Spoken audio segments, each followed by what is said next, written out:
Ang nagsabi nun, si ano, sino ba yun? Pangulong Bembang. Di ba mga ka-reaction, Pangulong Bembang, ha, di ba? Eh, dapat talaga pa ang pangalan nito, Pangulong Bembang. Paki-comment nga po sa comment section kung agree po kayo na ang pangalan niya ay Pangulong Bembang. Ah, eto na. Eto na po mga ka-reaction. Sino yun? Yung retired Associate Justice Carpio. Ang tawag Sino dyan. daw ang nag-squat? Ang binabanggit, parang pinapalagay niya yung China, di ba? Yung ating katubigan, ano? So, patawagin mo raw bang friendly yan? Kung ini-squat kayo lugar mo na pinapaalis mo sila, ay ayaw umalis doon sa property mo. Ang problema, Oo. ang problema dyan sasabi mong ex-justice na yan, Opo. hanggang ngayon, hindi nila ma-determine yung coordinates ng West Philippine Sea. Di ba? Oo. Kasi hanggang ngayon, hindi niya maintindihan na yung mga isla na kung saan ay merong occupants, ano? Oho. Ang pinakamaraming occupants sa ating tinatawag na exclusive economic zone, mas marami ang occupants ang Vietnam. Pero ang Vietnam, hindi natin inaaglahi, ano? Opo. Meron ding occupied ang China. Pero ang ibig ko sabihin, ba't hindi tayo consistent? Mas maraming ang nakuha Ang Vietnam. na feature sa ating exclusive economic zone ng Vietnam. Yun. Mas konti ang China. Oo. Bakit ibang trato natin sa China? Bakit sasabihin nila, dinidepensahan natin? Oo. Bakit merong isang feature ang Malaysia na nasakop ng ating exclusive economic zone na paglalapit tayo doon, tinataboy din tayo ng Malaysia. Ba't hindi tayo nagagalit sa Malaysia? Tama. Ba't sinasabi ng justice na yan, ang China lang palagi? Oho. Consistent tayo. Sabihin mo, ako nakikinig ka, Mr. Justice, Naku. sabihin mo sa Malaysia, huwag kang mag-squat. Di ba? Sabihin mo rin sa Vietnam, huwag kang mag-squat. Oho. Huwag lang ang China. Ha? Banatan mo lahat. Naku po. Hindi yung namimili ka. Ang Ayun. problema sa kanya, hindi naka-squat eh. Opo. Silang occupant ng picture eh. Ayun. Ayun. Under ako. international law, Oh. sabi ko nga sa inyo, yung occupant nun, Sila. lalo na kung isla yung na-occupy Opo. niya, Magkakaroon din meron ng ano yun. tinatawag na enclave territorial sea. Yun. Ano yung ibig sabihin nun? Magkakaroon ng entitlement yung isla ng 12 miles Oho. from the baseline. Yes. Alam mo ang problema ngayon? Sa ngayon, walang computation, walang computation doon sa enclave territorial sea. Opo. Kaya ang labo ngayon ng sistema ng daigdig. Wala ka namang makukuhang korte ngayon na magsasabi Hanggang kung dito sino ka lang. talagang may-ari. Nananatili tayong lahat claimants. Ayun. Hindi ba naintindihan ng justice na yan? Kaya nga lahat tayo claimants. Naku. Vietnam, China, Philippines, Taiwan, claimants tayo in the disputed and Islands. troubled South China Sea. Aha. May overlapping, ano? Overlapping. Nasa EEZ mo nga. Opo. Siya naman ang occupant. Oo. Aha. Pambira naman justice. Pinakamabuti. Tapos sasabihin pa niya, may sinabi siya eh. Opo. Si Marcoleta kanya, yan ang pinaka Bababa. mababang klaseng abogado. Oho. Parang yung mga kasama din daw niya. Low level. Okay lang sa akin yun, Jen, eh, di ba? Ako pwede ko pa sabihin sa kanya.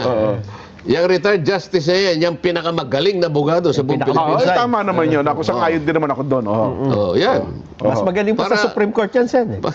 Alright, Reaction TV Pins, nagbabalik reaction. Napakaganda po ng pag-uusapan natin ngayon mga ka-reaction. Mantakin po ninyo mga ka-reaction, hindi pa rin tumitigil itong si Tuta Sen sa kanyang sama ng loob. Palagay ko, hindi na rin mata itong tao na to mga ka-reaction eh. Kasi sa kanyang sama ng loob, mga ka-reaction, talagang hindi po siya tumitigil. Isa pang pag-uusapan natin dito mga ka-reaction, si Senador Marcoleta, ipinaliwanag po dito sa video na ito mga ka-reaction, kung bakit napag-ahalata po ang mga tuta ni Bongbong Marcos at ni Romualdez at ang mga kalaban ng mga Duterte mga ka-reaction, ang kanilang pagiging anti-China ay isa lamang ginagamit nilang sandata para ipakita sa buong mundo na ang mga Duterte ay pro-China. Napakasakla po mga ka-reaction. Dahil po dito sa West Philippine Sea o sa South China Sea mga ka-reaction, nagmukha po silang mga tuta talaga, mga aso ng Amerikano. Pero hindi po kasalanan nito ng mga Amerikano eh. kasalanan po ito ng mga Pilipino na kung saan sila po ang gumagawa ng polisiya nila para sa interes ng kanilang bansa. Pero ang nangyayari po mga kareaksyon, imbes na unahin ang interes ng nakararaming Pilipino o ng bansang Pilipinas, ay inuuna po nila mga kareaksyon na pabagsakin ang kanilang mga kalaban na walang iba mga kareaksyon kundi ang mga Duterte. Ang paglaban po nila sa China, itong si Tariela, mga kareaksyon, at 10 ng kanilang mga tarantadong kasamahan, masasabi ko po yun kasi pinapakita po nila mga kareaksyon na ang mga nakararaming Pilipino ay pro-China. Dahil lamang mga kareaksyon na ang Pangulong Duterte ay meron pong magandang ugnayan sa China.